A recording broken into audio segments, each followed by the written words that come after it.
Fala galera, firmeza com vocês? Eu sou Elise e esse é o Nerd Sem Frescura. Hoje nós vamos falar sobre o segundo episódio de Falcão e o Soldado Invernal, o herói americano.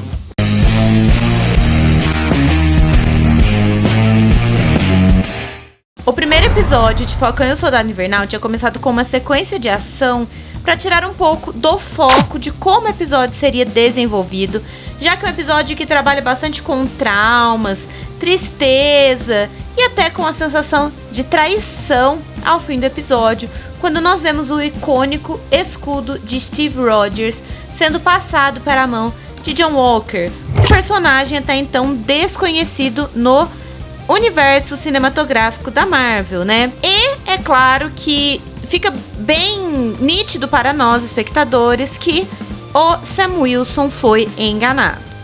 Antes de nós começarmos a falar do episódio em si, acho que é interessante fazermos uma contextualização, tá? No cânone dos quadrinhos, o Capitão América já foi substituído algumas vezes, né? E tanto o Bucky quanto o Falcão são personagens mais recentes a assumir esse manto, né? Acontece que esse episódio vai apresentar um personagem que já tinha aparecido nos quadrinhos, né? Que é o Isaiah Bradley. E isso nós vamos comentar. Uma questão muito interessante que era abordada nas HQs e que será abordada ao longo da temporada, nesse episódio ficou bem claro, é que nem o Capitão América é imune aos horrores do racismo. Então, nesse segundo episódio, ao mesmo tempo, nós também agora tivemos dimensão de quem é John Walker, o novo Capitão América, que também é conhecido nas HQs como agente americano. E o interessante quando a gente fala do John Walker é que ele funciona como Capitão América, porque ele mostra tudo o que o Capitão América não deveria ser. E bom, no segundo episódio de Falcão e o Soldado Invernal, ele faz o possível para fazer com que a gente tenha até alguma simpatia pelo John Walker, né? Porque ele é aquele cara que quer fazer as coisas funcionarem, né? Ele não tem superpoder, nem soro do super soldado, nem nada do tipo. Mas é um cara que é talentoso fisicamente, é um cara que é determinado, que procura fazer as coisas funcionarem. E como ele mesmo disse, é um cara bem corajoso, né? Ele até tenta se aproximar do Bucky e do Sam, porém isso não funciona muito bem, né? Então, de alguma forma, a narrativa faz parecer que ele seja talvez merecedor do manto do Capitão América. Apesar dele ser um pouco irritante, assim, nós percebemos que ele está tentando, mas nem o Bucky nem o Falcão querem dar uma chance a ele. Até porque ambos estão super descontentes com o que está rolando. Walker, né? No início, o John Walker, ele parece até ser um cara meio ingênuo, meio bobão, né? Mas ainda veremos como que esse personagem vai se transformar em um antagonista. Então ele pode estar condecorado, estar disposto a fazer várias coisas, né? Mas ele é uma engrenagem de um sistema quebrado. Então eles se reúnem finalmente. E agora nós vamos ver essa interação. Claro que o Sam tá irritado, mas ele quer seguir em frente, ele quer cumprir com as suas obrigações e tornar o mundo melhor, né? Mas o Bucky, ele já tá muito irritado, muito obcecado com a questão desse novo Capitão América, né? E ele fica cada vez mais bravo porque ele não vê o Sam fazer nada a respeito. Então ele vem e acaba ajudando o Sam na perseguição aos Flag Smashers, né? Primeiro porque é uma fuga à terapia, que é uma coisa que ele não estava curtindo muito. Aquele pesadelo que está fazendo confrontar a culpa de coisas pelas quais ele não é 100% culpado. Afinal, ele não era ele enquanto Soldado Invernal. Trabalhar com cenas de ação em 2 episódios seguidos é interessante porque é uma dinâmica totalmente oposta de WandaVision, né? Porque o WandaVision manteve tudo muito discreto até o final, né? E essa trama dos Flag Smashers, ela tem uma certa semelhança com a trama do próprio John Walker. Mostra que talvez eles tenham uma causa um pouco simpática, digamos assim, né? Mas na verdade, eles não são pessoas bem intencionadas e tudo que eles estão fazendo vai acabar mal no futuro. Não tem como essas partes coexistirem pacificamente. Então, uma hora, tudo vai lá no ventilador e vai dar ruim, tá? Olha, eu gostei da introdução da Karli Morgenthau. Eu já tinha falado pra vocês que ela apareceria, né? Porque o Apátrida é um vilão nas HQs chamado Cor Morgenthau. Então aqui ele trocou de gênero e ficou bem legal, né? Vamos ver quais serão os desdobramentos, né? Eu acho que o que torna esse episódio muito memorável é que o legado do Capitão América, como eu falei no vídeo anterior, está em jogo. E aqui a gente tem mais uma peça-chave que deixa esse legado em jogo, né? Porque nós somos apresentados ao Isaiah Bradley.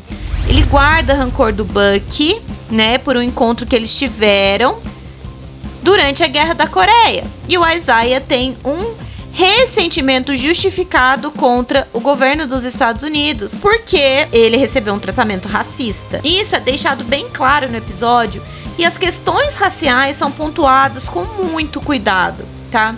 E assim, eu tinha minhas dúvidas até que ponto a Marvel trabalharia essa questão do racismo. Porém, a Marvel está trabalhando isso super bem. Inclusive, uma das inseguranças do Sam é essa. Isso é algo que vai ficando subentendido. Por que ele não pode ser o Capitão América? Porque a sociedade não vai aceitá-lo. Porque ele não é a representação, ou talvez seja, mas não é o estereótipo do americano, do norte-americano, do sonho americano, né? E eu achei pesadíssimo aquela cena em que eles estão discutindo na rua, os policiais param, perguntam para o Bucky se o Sam o está incomodando. E na verdade o Sam tá boladaço, porque existe um super soldado negro há anos e o governo simplesmente escondeu isso. Se essa imagem do Capitão América era tão importante, por que não tê-lo feito Capitão América no passado? Todas essas questões são jogadas. No momento em que os policiais percebem que, na verdade, aquele cara é o Falcão, aí a coisa muda, né? E mesmo assim, é algo tão velado que só porque ele ocupa uma posição de herói, o tratamento muda com ele, sabe? E, gente, pesado, mas necessário. Principalmente um momento que racismo tem sido tão discutido, sobretudo nos Estados Unidos. O deles com o Isaiah Bradley não termina muito bem e o Bucky acaba sendo punido por conta de suas ações passadas, de certa forma, né? E não consegue a informação que ele precisa também. Então, o John Walker, nisso, acaba se destoando, parecendo que é a pessoa que está buscando fazer o certo. Mas nós vamos perceber, assim como nos quadrinhos, que ele é um cara que vai orquestrar diversas injustiças em nome de um patriotismo cego que não existe e manchando o legado do nosso capitão. O Sam e o Bucky tem uma interação muito interessante. Eu gosto disso do Sam brincar com o Bucky como se ele fosse um ciborgue velho, assim, né? E eu adorei ver o Bucky lidando com cultura pop. Acho que é algo que a gente precisa ver mais, porque é uma coisa que a gente viu tanto com o Capitão América, criou memes icônicos, né? E isso pode acontecer com o Bucky também. Acho que Falcão e Soldado Invernal começou já com um certo equilíbrio, já captando o interesse do público, né? Então a gente passou de uma trama de empréstimos bancários para conflitos interessantes. E outra questão que eu esqueci de mencionar a respeito do Isaiah Bradley é que ele continuou sendo mantido preso e sendo um experimento, né?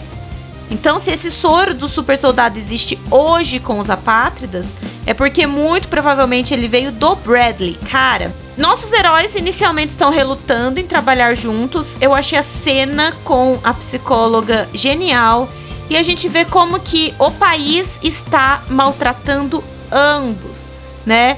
E que esse grupo de terroristas quer acabar com um sistema que meio que maltrata os heróis. Então essa série, ela está sendo pautada em conflitos, dualismos. É algo que é muito interessante.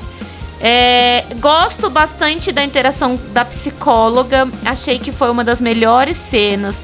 Amei o Bucky e o Sam fazendo terapia de casal. Achei muito bom. É muito divertido. Os dois têm uma química muito boa de atuação. Acho que ambos estão entregando o que é necessário para o papel. Gosto de ver que o Sam está sim em conflito e que o Bucky está mais ainda em conflito, porque se o Capitão América errou sobre o Sam, ele pode ter errado sobre ele próprio, sobre ele poder viver uma vida normal, sobre ele poder ser ele mesmo. Coisas que são profundas. E o quanto que o nome Steve Rogers mexe com eles, cara, muito bom mesmo. E agora nós sabemos que nossos dois heróis vão atrás do Barão Zemo. Eu acho que o Barão Zemo não relou no vidro até então, né, gente? Acho que isso não rolou. E no próximo episódio promete muita ação. Acredito que haverá ação em todos os episódios. E no próximo nós também já chegamos na metade da temporada. Gente, essas são então as considerações sobre Falcão e o Soldado Invernal. Episódio 2, a série começou muito bem. Se você gosta desse tipo de vídeo, apoie o conteúdo aqui do canal deixando um like. Muito importante para que esse vídeo seja entregue para outras pessoas, né? Ativa o sininho de notificação para você ficar por dentro das novidades do Nerd Sem Frescura. Assim que estiver disponível, vai ter vídeo do segundo episódio da terceira temporada de Final Space. Deixa aqui nos comentários o que você achou desse episódio. A gente vai trocando uma ideia. E é isso, gente. Muito obrigada por ter assistido até aqui. A gente se vê em breve. É nóis e tchau!